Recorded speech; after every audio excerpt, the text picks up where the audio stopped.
아들을 홀로 키우는 일은 쉽지 않았습니다. 남편과는 아들이 초등학교 3학년 때 이혼했어요. 원래 공무원이었던 제가 퇴직하고 시작한 작은 분식집으로 아들을 뒷바라지했죠. 엄마, 나 의대 가고 싶어. 고등학교 2학년 때 아들이 한 말에 저는 밤낮 없이 일했습니다. 분식집도 모자라 새벽에는 재래시장에서 반찬 장사도 했어요. 그렇게 번 돈으로 아들은 의대에 들어갔고 인턴, 레지던트를 거쳐 마침내 대학병원 의사가 되었습니다. 엄마, 결혼하고 싶은 사람이 생겼어.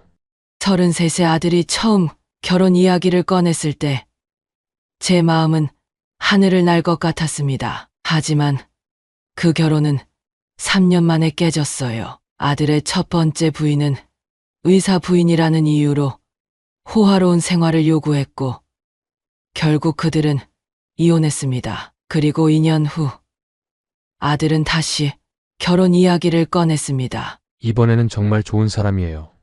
간호사로 일하는데 첫눈에 반했어요. 둘째 며느리 미영 씨는 겉보기에는 참 착해 보였습니다. 첫 만남에서 공손하게 인사하는 모습이 마음에 들었어요. 하지만 그때는 몰랐습니다. 그 모습이 다 가식이었다는 걸요. 어머님, 저희 신혼집은 강남으로 알아보고 있어요. 근데 전세금이 좀 부족할 것 같은데. 결혼을 한 달 앞두고 미영 씨가 저를 찾아왔습니다. 어머님도 아시죠? 요즘 강남 전세가가 얼마나 비싼지. 저희 둘 다 모은 돈으로는 좀 부족해서요. 저는 망설였습니다. 제가 가진 건 퇴직금으로 산 작은 아파트가 전부였으니까요. 하지만 아들의 행복을 위해서라면 알았어. 내가 집을 담보로 대출을 받아줄게. 그렇게 3억을 빌려주었습니다. 아들도 며느리도 눈물을 글썽이며 고마워했죠. 하지만 그게 시작이었습니다. 결혼 후 달라진 며느리의 태도는 충격적이었습니다. 제가 주말에 찾아가면 못마땅해하는 눈치였고 반찬을 해다 주면 냄새 난다며 버렸습니다. 어머님, 저희 집에 자주 오시면 좀 부담스러워요. 미리 연락이라도 주시고요. 아들 집인데 내가 왜 연락하고 가야 하니? 이제 민석이 집이 아니라 저희 집이에요. 어머님도 아시죠? 그래도 참았습니다. 아들이 행복해 보였으니까요. 하지만 그것도 잠시였습니다. 엄마, 미안해요. 이자를 이번 달에는 못 보낼 것 같아요. 아들의 목소리가 죄송해하는 듯했습니다. 3억 대출금의 이자를 매달 보내주기로 했는데 6개월 만에 이런 전화가 왔습니다. 왜? 무슨 일 있니? 미영이가 임신했거든요. 입덧이 심해서 일을 그만뒀어요. 병원비도 많이 들고. 저는 또 이해했습니다. 손주가 생긴다는데 어찌 이자 걱정을 하겠습니까? 그래서 다시 시장에 나갔습니다. 여든이 다 되어가는 할머니들과 함께 새벽부터 반찬을 만들어 팔았죠. 아이고, 숙자 씨는 아직도 일하시네. 의사 아들 둔 재산가 아니었어요? 자식이 잘 되면 뭐 해요? 늙은 몸이 편해야지. 이웃 상인들의 말이 가슴을 파고들었지만 저는 웃으며 넘겼습니다. 그렇게 1년이 지났습니다. 손주는 유산되었다고 하더니 며느리는 다시 병원에 나가지 않았습니다. 스트레스 받아서 일하기 싫대요. 아들의 말에 저는 또 이해하려 했습니다. 하지만 어느 날 우연히 들은 며느리의 말이 제 가슴을 후벼 팠습니다. 돈 없는 시어머니는 필요 없어. 그 나이에 아직도 시장에서 반찬 장사하는 거 보면 창피해 죽겠어. 마트 식품 코너에서 우연히 마주친 며느리가 친구에게 하는 말이었습니다. 시어머니 도움 받을 것도 없는데 왜 모시고 살아? 그냥 요양원이나 보내. 근데 집 대출금은? 그건 우리가 나중에 다 갚으면 되지. 어차피 늙으면 요양원 가실 텐데 뭐. 그날 이후 저는 잠을 이루지 못했습니다. 제가 그토록 사랑했던 아들의 가정에서 제가 이렇게 천대받고 있었다니. 하지만 이것은 시작에 불과했습니다. 그로부터 얼마 후 10년 전 미국으로 건너간 전 남편에게서 한 통의 전화가 왔으니까요. 여보, 아니 숙자 씨, 10년 만에 듣는 전 남편의 목소리는 낯설었습니다. 한때는 그토록 사랑했던 사람이었는데 지금은 마치 타인처럼 느껴졌죠. 미국에서 사업이 잘 됐어요. 이제 한국에 돌아가려고 하는데 민석이도 보고 싶고 전 남편 정민수 씨는 이혼 후 미국으로 건너가 식당 사업을 시작했다고 했습니다. 처음에는 작은 분식점으로 시작했지만 지금은 LA에만 한식당 체인 10개를 운영하는 사업가가 되었다고 하더군요. 한국에 돌아가면 프랜차이즈 사업을 할 생각이에요. 민석이한테도 미안해서 그동안 한 번도 찾아가지 못했는데 저는 한숨을 쉬었습니다. 아들을 버리고 간 사람이 이제 와서 무슨 말을 하는 건지. 민석이가 만나주긴 할까? 그건 본인한테 직접 물어보세요. 전화를 끊고 한참을 생각했습니다. 아들에게 이 이야기를 어떻게 전해야 할지 고민되었죠. 하지만 그 고민은 오래 가지 않았습니다. 어머님, 아버님 소식 들었어요. 미국에서 대성공하셨다면서요? 그날 저녁 며느리가 직접 저희 집을 찾아왔습니다. 평소라면 발걸음도 하지 않았을 텐데 말이죠. 어머님, 아버님 언제 오신대요? 저희가 공항으로 마중이라도 나가야 하는 거 아닌가요? 갑자기 돌변한 며느리의 태도에 저는 당황스러웠습니다. 평소에는 저를 보기만 해도 인상을 쓰던 사람이 이제는 꼭 친딸처럼 굴며 제 곁에 바짝 붙어 앉았으니까요. 어머님, 그동안 제가 불효막심했죠? 이제부터라도 잘할게요. 아버님도 오시는데 우리 가족이 화목하게 지내야죠. 며느리의 말꼭지에서 아버님이란 말이 계속 나왔습니다. 한 번도 만난 적 없는 시아버지를 이렇게 그리워할 줄이야. 미영아, 내 시아버지는 우리랑 10년을 떨어져 살았어. 그 사이에 우리 민석이가 얼마나 힘들었는지. 에이, 다 지난 일이에요. 어머님, 이제부터라도 잘 지내면 되잖아요. 그나저나 아버님이 LA에서 식당을 10개나 운영하신다면서요? 대단하시네요. 며느리의 눈이 반짝였습니다. 그 눈빛이 마치 돈을 보는 것만 같아 마음이 불편했습니다. 어머님, 이제 시장 일은 그만하세요. 제가 모시겠습니다. 우리 집으로 이사 오시는 건 어떠세요? 뭐라고? 아니, 이 집에서 혼자 사시기엔 너무 외로우실 것 같아서요. 저희랑 같이 사시면 제가 맛있는 것도 해드리고. 저는 쓴웃음을 지었습니다. 얼마 전까지만 해도 제가 해준 반찬을 냄새 난다며 버리더니 이제는 자기가 요리를 해주겠다고 하는군요. 됐다. 미영아, 난 여기가 편해. 어머님, 너무 고집 부리지 마세요. 아버님도 오시는데 다 같이 살면 좋잖아요. 며느리의 말에 가식적인 친절이 묻어났습니다. 전에는 한 번도 보여주지 않았던 애교 섞인 목소리로 저를 설득하려 했죠. 아버님이 오시면 한식당 프랜차이즈 사업을 하신대요. 어머님도 식당 1호래 하셨으니까 도움이 되실 것 같은데. 아, 그래서였군요. 전 남편의 사업에 제가 필요할 것 같아서 이러는 거였습니다. 미영아, 네, 어머님? 너 얼마 전에 마트에서 한 말 기억나니? 며느리의 얼굴이 순간 굳었습니다. 무슨 말씀이세요? 돈 없는 시어머니는 필요 없다고 했잖니. 요양원이나 보내야 한다고. 어머님, 그게 아니라. 이제 와서 내가 필요해진 거니? 전 남편이 돈을 벌어서 며느리는 당황한 기색이 역력했습니다. 하지만 이내 또 다른 변명을 늘어놓기 시작했죠. 어머님, 그때는 제가 좀 힘들어서 실수로 한 말이에요. 진심이 아니었어요. 어머님을 정말 친엄마처럼 생각하는데. 그때였습니다. 현관문이 열리며 아들이 들어왔습니다. 엄마. 미영이 전화 안 받길래 여기 왔나 했네. 어머, 여보. 마침 잘 왔어요. 어머님한테 우리 집으로 이사 오시라고 설득하고 있었어요. 아들은 의아한 표정을 지었습니다. 갑자기 왜?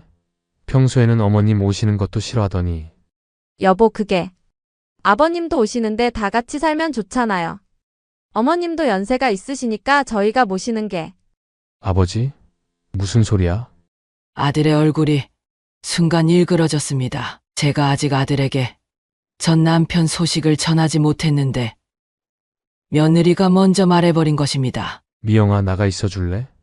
아들의 목소리가 차가웠습니다. 며느리는 어쩔 줄 몰라 하다가 결국 밖으로 나갔습니다. 엄마, 이게 무슨 일이에요? 내 아버지가 오늘 전화가 왔어. 전화요? 그 사람이? 아들의 얼굴에 분노가 스쳤습니다. 엄마, 절대 만나지 마세요. 그 사람 이제 와서 왜 나타나는 거예요? 돈 좀 벌었다고? 민서가 10년 전에는 우리 버리고 갈 때 이렇게 쉽게 갔으면서 이제 와서 뭘 어쩌겠다는 거예요? 아들의 목소리가 떨렸습니다. 그의 눈에는 어린 시절의 상처가 그대로 남아 있었죠. 그리고 미영이가 왜 이러는지 알겠어요. 돈 냄새 맡은 거예요. 아버지가 식당 체인점 운영한다는 소리를 듣더니 저는 아들의 손을 꼭 잡았습니다. 민서가 내가 다 알고 있구나. 당연하죠. 제가 눈이 먼 것 같아요. 미영이가 어머님을 어떻게 대했는지 제가 다 봤어요. 전 남편이 인천공항에 도착하는 날이었습니다. 저는 공항에 가지 않았지만 아들과 며느리는 나갔다고 했죠. 제 마음은 복잡했습니다. 10년 만에 돌아온다는 전 남편을 어떤 마음으로 받아들여야 할지. 어머님, 큰일 났어요. 그날 저녁 며느리가 헐레벌떡 제 집으로 뛰어들어왔습니다. 무슨 일이야? 아버님이 재산이 300억이 넘는데요. LA에 있는 식당만 해도 100억이 넘고 부동산도 엄청나게. 며느리의 눈이 이상하게 빛났습니다. 마치 돈을 세고 있는 것처럼요. 그래서 그런데 말이에요. 아버님이 민석 오빠한테 사업을 물려주시겠대요. 한국에서 프랜차이즈 본사를 차린다고. 어머님도 이제 힘든 일 그만하시고 저희랑 살아요. 아버님도 어머님 고생하셨다고 많이 미안해 하시더라고요. 그때였습니다. 현관문이 요란하게 열리며 아들이 들어왔습니다. 미영아, 너 여기서 뭐 하는 거야? 여보, 나 어머님께 좋은 소식 전하려고. 좋은 소식? 내가 그동안 어머니를 어떻게 대했는데?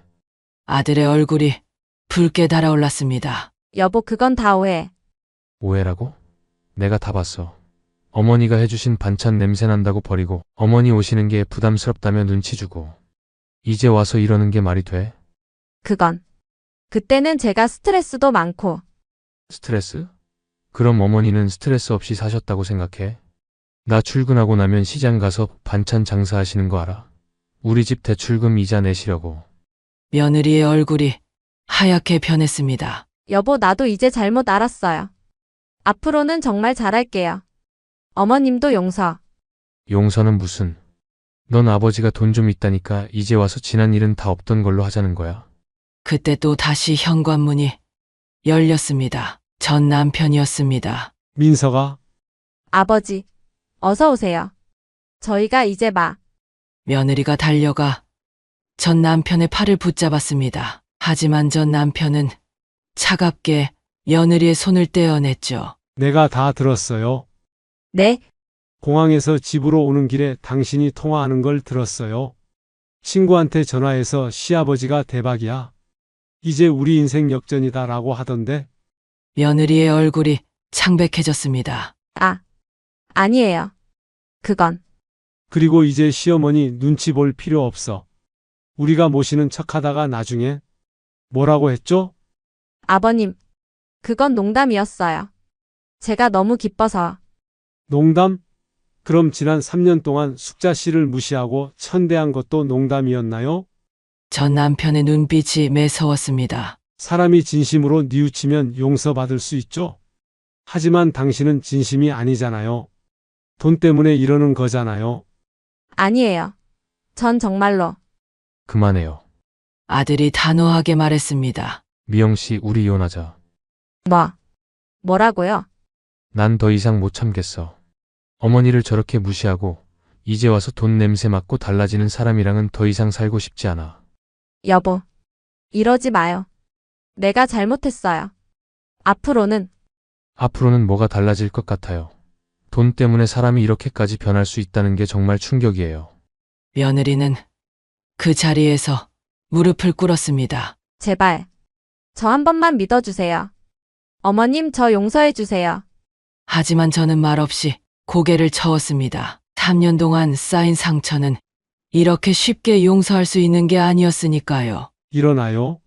전 남편이 차갑게 말했습니다. 당신 같은 며느리는 필요 없어요. 아까 통화할 때 돈 없는 시어머니는 필요 없다고 했죠? 그럼 이제 돈 많은 시아버지가 말할게요. 당신 같은 며느리도 필요 없습니다.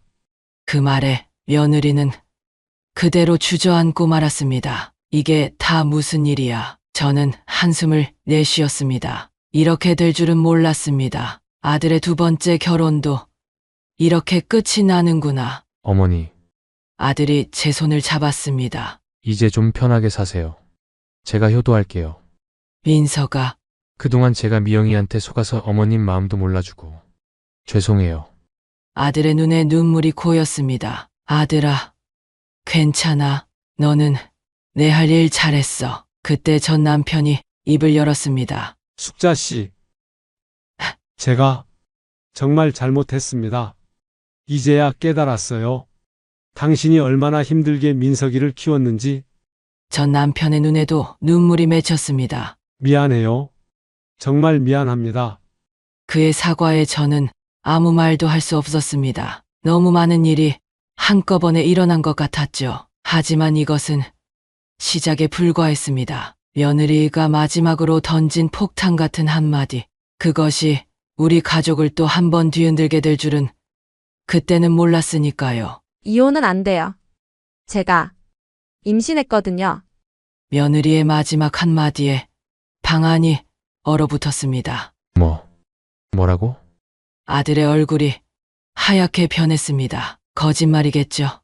제가 물었습니다. 작년에도 임신했다가 유산했다더니 이번에도 똑같은 수를 쓰는 건가 싶었죠. 진짜예요. 병원에서 확인했어요. 이제 12주차.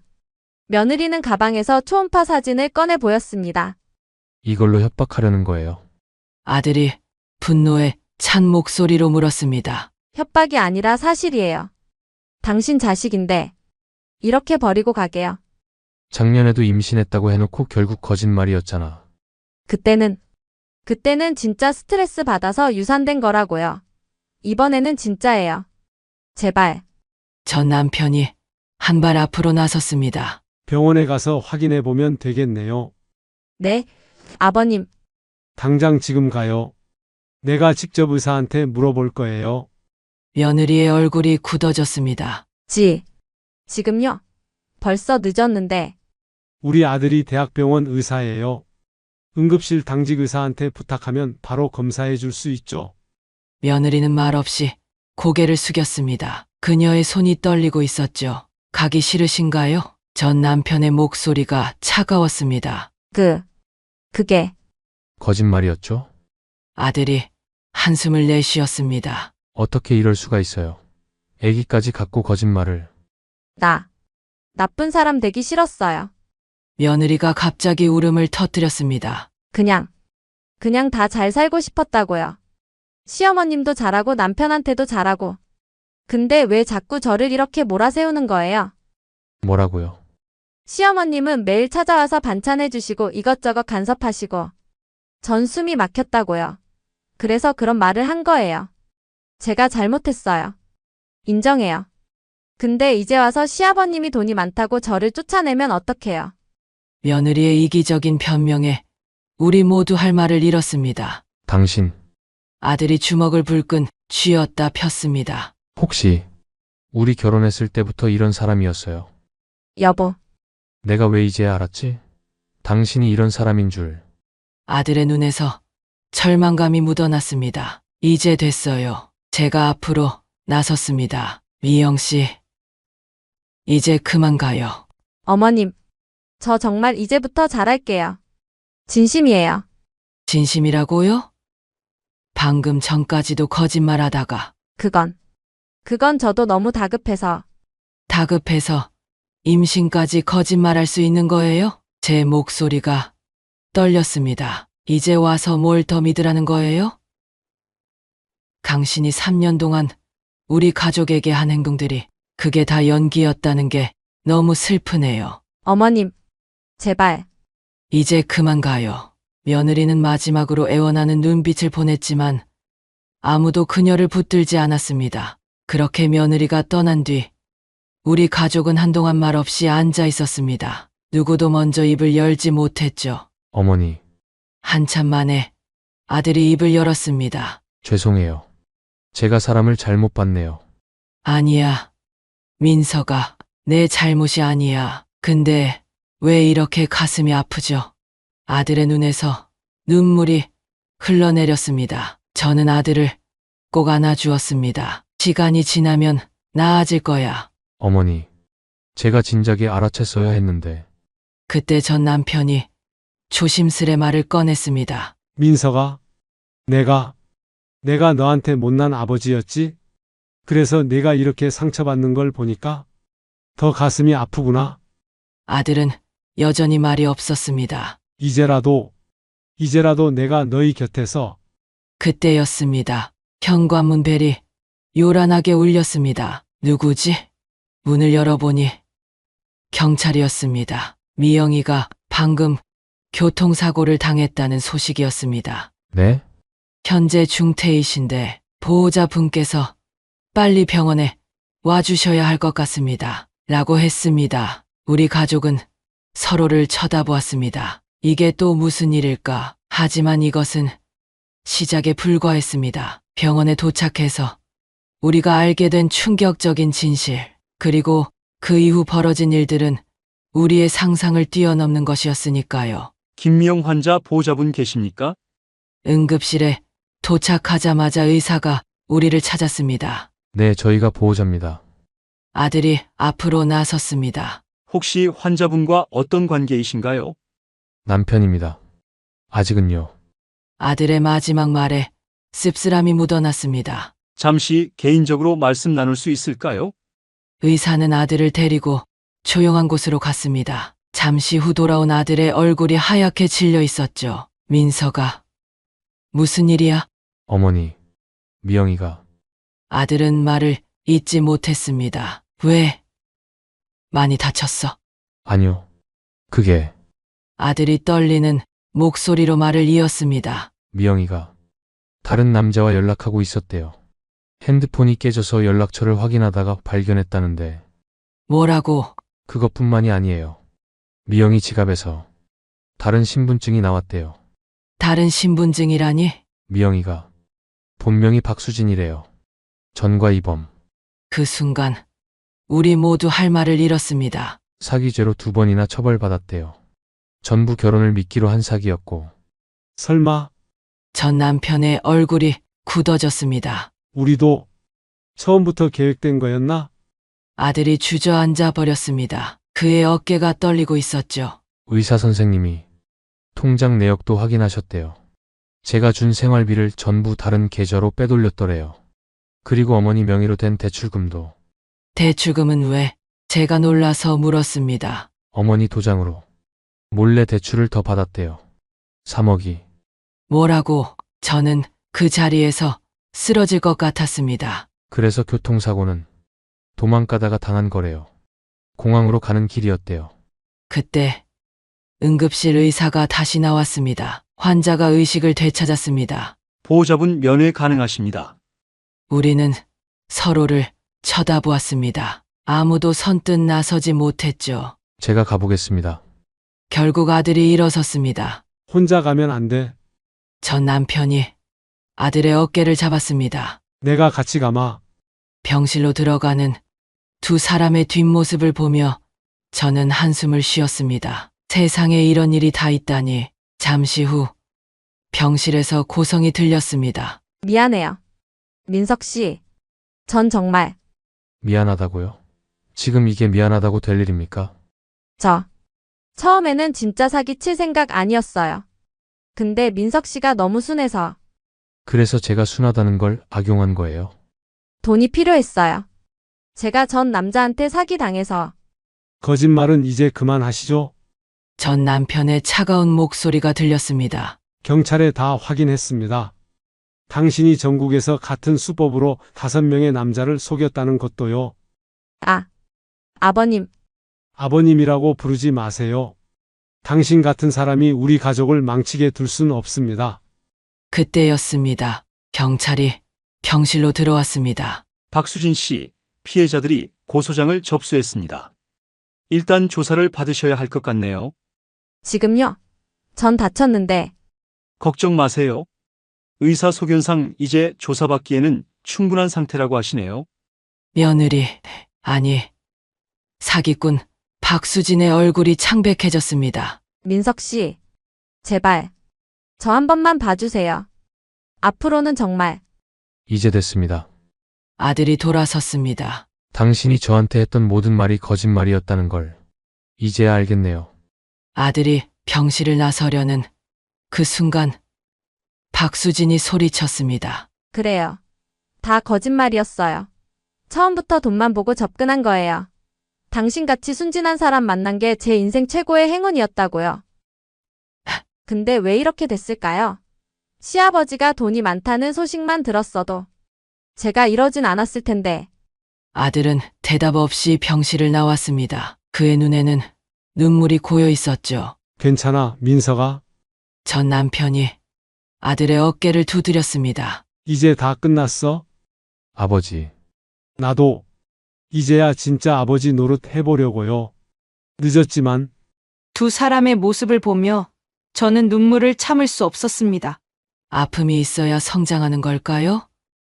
우리 가족은 이런 시련을 겪어야만 했던 걸까요? 하지만 이것이 끝이 아니었습니다. 경찰 조사 과정에서 밝혀진 또 다른 충격적인 사실, 그리고 그 이후 우리 가족에게 찾아온 예상치 못한 변화까지. 진실은 늘 우리가 생각한 것보다 더 깊은 곳에 있었나 봅니다. 경찰 조사가 시작되고 일주일이 지났을 무렵 더 충격적인 사실이 밝혀졌습니다. 어머니, 아버지, 이것 좀 보세요.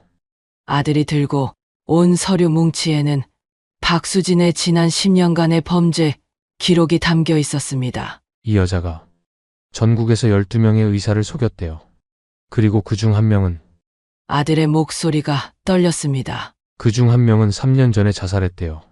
사기 당한 돈이 10억이 넘었다고. 방안이 조용해졌습니다. 그리고 어머니 도장으로 받은 대출금도 찾았어요. 얼마나 더 있니? 3억만이 아니었어요. 총 7억이에요. 제 다리에 힘이 풀렸습니다. 내가 어떻게. 그때 전 남편이 앞으로 나섰습니다. 걱정하지 마세요. 제가 다 해결하겠습니다. 당신이요? 제가 이혼하고 미국 가서 돈을 번 건 어쩌면 이럴 때를 위해서였나 봅니다. 전 남편의 눈에 눈물이 고였습니다. 그동안 민석이 키우느라 얼마나 고생하셨습니까?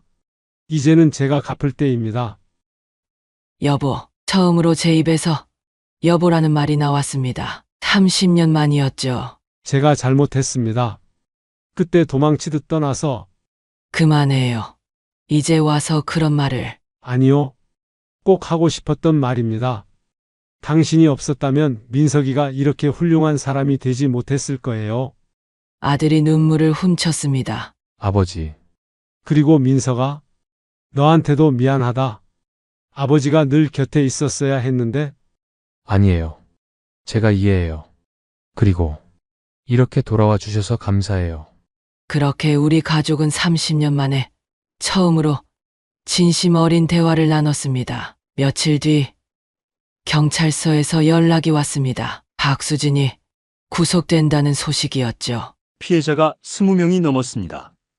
앞으로 오랫동안 나오기 힘들 것 같네요. 형사님의 말씀에 저는 고개를 끄덕였습니다. 더 이상 분노도 미움도 없었습니다.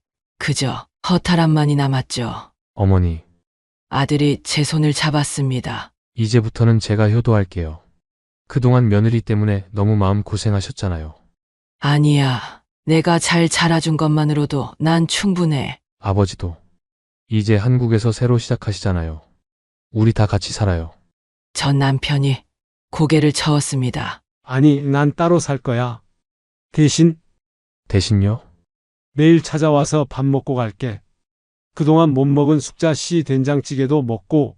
처음으로 우리 모두가 웃음을 터뜨렸습니다. 1년이 지난 지금 우리 가족은 많이 달라졌습니다. 전 남편은 약속대로 매일 저희 집에 와서 밥을 먹고 갑니다. 아들은 새로운 인연을 만나 조심스레 만남을 이어가고 있고요. 어머니, 이번에는 제가 잘 봤어요. 간호사도 아니고 그냥 평범한 회사원이에요. 근데 마음씨가 정말 착해요. 아들의 말에 저는 미소를 지었습니다.